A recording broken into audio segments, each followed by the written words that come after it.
The Legislative Council will discuss legal changes to boost property management reforms tomorrow, allowing authorities to step in if necessary. In Japan, Prime Minister Sanae Takaichi's ruling coalition is set to regain a majority in lower house elections. And vote counting is also underway in Thailand's snap election, with unofficial results expected before midnight.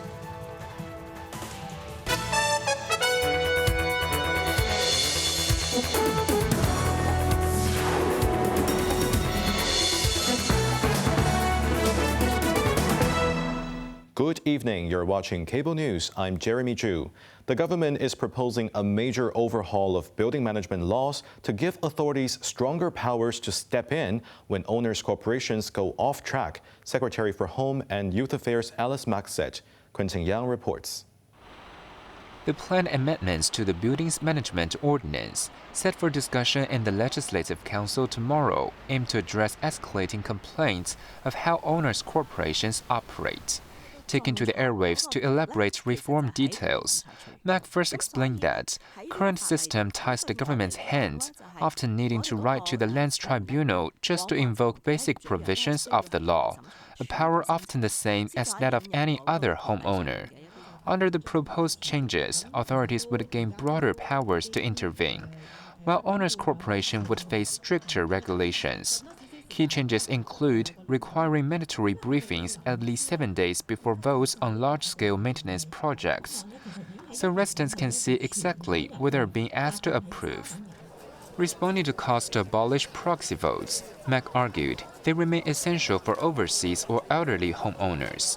Instead, new safeguards will be introduced. Proxy forms will require declaratory checkboxes, confirming the voter has read the meeting agenda and understands the motions, alongside the voter's identity card number. Falsifying information will be treated as a criminal offense, Mak stressed. The push for reform comes amid rising public awareness. The Home Affairs Department received about 1,630 complaints over building management in the past 5 years. Mak interprets this increase not as a failure, but as a sign that residents are more informed and know where to turn for help. Quentin Yang, Cable News. Separately, a Wangfu community living room was set up on Yanhing Street in Tai Po to give survivors of the deadly blaze a place to relax. A sofa, a claw machine, a water dispenser, and a microwave are available for everyday use at the living room near Tai Po Market Station. At the opening, volunteers handed out free meal boxes and goodie bags. Some elderly residents were seen queuing outside. An art wall made from more than 70 second-hand tables features various paintings and blessings. Wangfu Court residents can take a table home for free when the exhibition ends.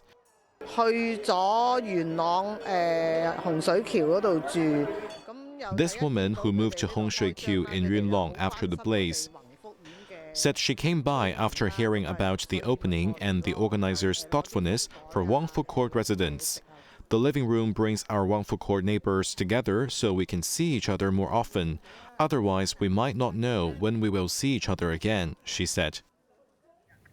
Japan's snap lower house election is heading toward a decisive conservative victory tonight, with Prime Minister Sanae Takaichi's Liberal Democratic Party on track to gain a solid majority and possibly a supermajority alongside its populist ally.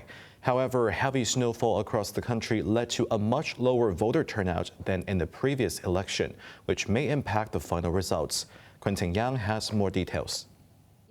Across the country, voters braved heavy snow and biting cold to cast their ballots. In northern regions such as Aomori and Fukushima, blizzards have forced some precincts to delay opening or close early, raising questions over whether bad weather will depress the final outcome. As all 465 seats in the lower house are being contested, 289 will be elected from the single-member districts, and 176 through proportional representation in 11 regional blocks.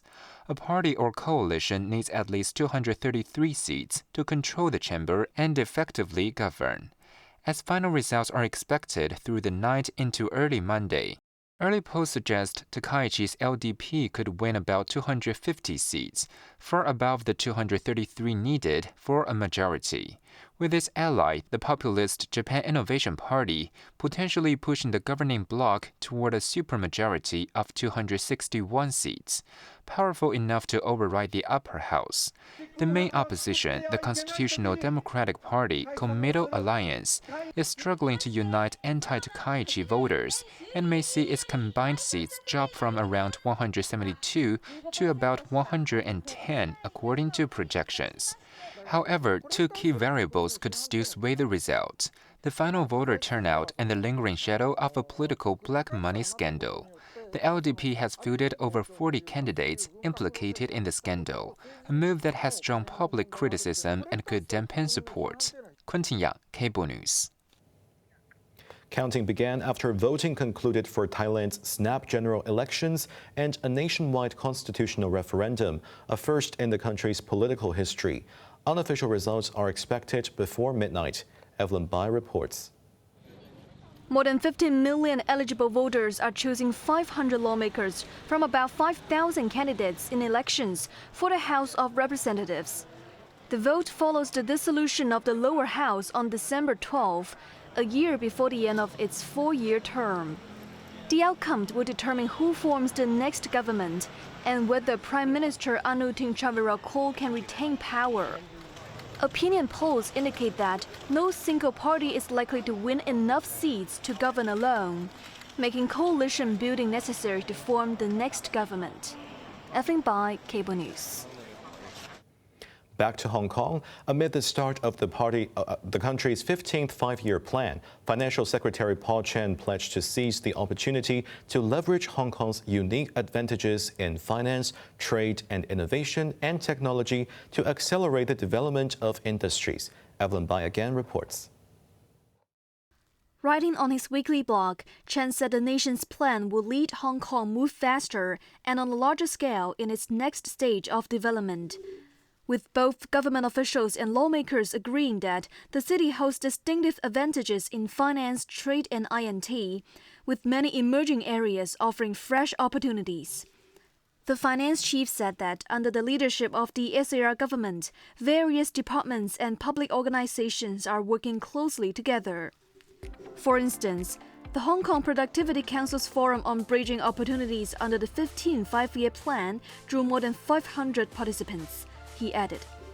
Chan noted that since the setup of the Council's Go Global Service Center last April, over 350 firms have expressed interest in using the services, with some 100 cases being followed up. Together with prior cases, the cumulative total exceeds 450 projects. He added that over the past 3 years, the Office for Attracting Strategic Enterprises has brought in more than 100 companies, with expected investments of over $60 billion, contributing 22,000 jobs. With its initial public offering market gaining global dominance last year, Hong Kong should better leverage its comprehensive financing capabilities and financial services to support the evolving needs of INT enterprises at every stage of their development. He reiterated that the government is advancing INT development at full steam, vowing to seize opportunities and actively integrate into the nation's plan. Evelyn Bai, Cable News. Foodies are being urged to avoid eating raw oysters or shellfish that have not been thoroughly cooked after 5 more people developed symptoms of food poisoning. 2 men and 3 women fell ill on the evening of January 30th after eating raw oysters at a restaurant in a shopping mall on HOYIBC Road in Wong Chuk Hang. Within half a day, they began suffering from diarrhea, abdominal pain, vomiting and fever. 3 sought medical treatment, but none required hospitalization, and all are now in stable condition. Earlier, 6 people reported food poisoning after eating raw oysters at the restaurant's branch in Kai Tak. Officers from the Food and Environmental Hygiene Department and the Center for Food Safety have launched investigations at the restaurant and its oyster supplier and have ordered the supplier to suspend sales. Director of the Center for Health Protection, Edwin Choi, said there have been 34 food poisoning cases in the past 3 weeks. Of these, 30 cases involving 94 people were related to norovirus. Elsewhere in Japan, the country has been hit by a severe cold wave, bringing heavy snowfall across wide areas. The Meteorological Agency has issued significant snow warnings for parts of Kyoto, Tottori, and Fukui. Snow fell heavily in Tottori Prefecture this morning, with residents braving the conditions to clear thick layers of snow. In just 6 hours, snowfall in Tottori reached 37 centimeters, the highest ever recorded. As winter pressure systems intensified, heavy snow blanketed regions from San-in in the west to Hokuriku in the north. Even Tokyo, which rarely sees snow, recorded up to 5 centimeters. In central Tokyo, a car is suspected to have skidded on icy roads early in the morning, triggering a chain collision involving a taxi, a police car, and a Lamborghini. 2 police officers were seriously injured. The neighboring Ibaraki Prefecture also reported more than 100 traffic accidents caused by vehicles skidding on snow and ice. Anti-Olympics protests in Italy's Milan have erupted into violent clashes with police, resulting in at least 6 arrests. Separately, Italian authority is investigating a series of incidents on rail lines in the country's north, which officials fear could be coordinated sabotage. Quentin Yang reports. The unrest began Saturday afternoon when thousands of demonstrators marched through Milan to protest the 2026 Winter Games. The largely peaceful rally, organized by the activist organization Unsustainable Olympics Committee, drew an estimated 10,000 people opposing the event's environmental impacts and high public costs. However, the situation escalated after nightfall near the Olympic Village, where a breakaway group of about 100 masked individuals launched fireworks, smoke bombs, and stones at police cordons. Riot police responded with water cannons, tear gas, and baton charges to disperse the crowds.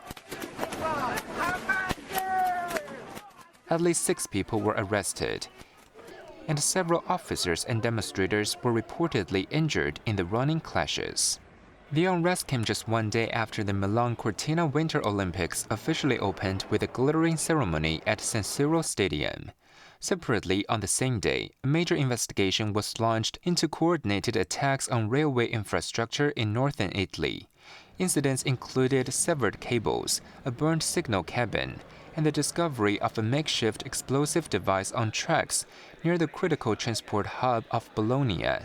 Transport Minister Matteo Salvini stated, "These serious incidents of sabotage caused significant disruption for thousands of travelers, with train delays stretching over 2 hours." Authorities noted similarities to rail sabotage, the targeted forensics network during the Paris 2024 Olympics. Quentin Yang, Cable News. Police have not yet named any suspects as Nancy Guthrie's disappearance entered a 7th day, during which Savannah Guthrie posted a new video saying she is ready to pay for the safe return of her 84-year-old mother. Evelyn Bai reports. We received your message and we understand. We beg you now to return our mother to us so that we can celebrate with her. This is the only way we will have peace. This is very valuable to us, and we will pay. The video was the third plea appealing directly to potential abductors. Hours after the video, investigators were seen late Saturday outside Nancy Guthrie's home and the home of Savannah's elder sister, Annie Guthrie. Before the 84-year-old Arizona resident's disappearance in Pima County, Annie and her husband had dinner with Nancy at Annie's home. Tucson TV station KOLD reported that a second email related to the case was received before noon on Friday local time. It differed in almost every way from the first and did not mention a ransom demand. The first note had set 2 deadlines, Thursday evening and the following Monday evening, and requested millions in Bitcoin. Nancy was last seen near her residence at 9:48 p.m. on January 31st. Her doorbell camera was disconnected at 1:47 a.m., followed by her pacemaker app at 2:28 a.m. Her family notified police the following morning after she did not show up for church. Investigators believe she was taken from her home against her will last weekend. The FBI offered a $50,000 reward for information. Evelyn Bai, Cable News. French prosecutors have launched an investigation into former Culture Minister Jack Lang's alleged improper financial dealings with the late U.S. sex offender and financier Jeffrey Epstein. He has since been forced to resign from public office. Documents from the U.S. Department of Justice released earlier in the Epstein case mentioned Jack Lang nearly 700 times. France's Financial Crime Prosecutor's Office said Lang and his daughter are suspected of using money laundering to commit tax fraud, and both are now under investigation. Just hours after the announcement, Lang resigned as head of the Arab World Institute, a position partly funded by the Culture Ministry. He insisted the allegations against him are baseless and said he welcomes the police inquiry. On to the weather now. Mainly cloudy, 1 or 2 light rain patches in the morning and at night tomorrow. It will be cool during the day. Temperatures will range between 14 and 17 degrees. That's our news tonight. I'm Jeremy Zhu. Thanks for watching and good night.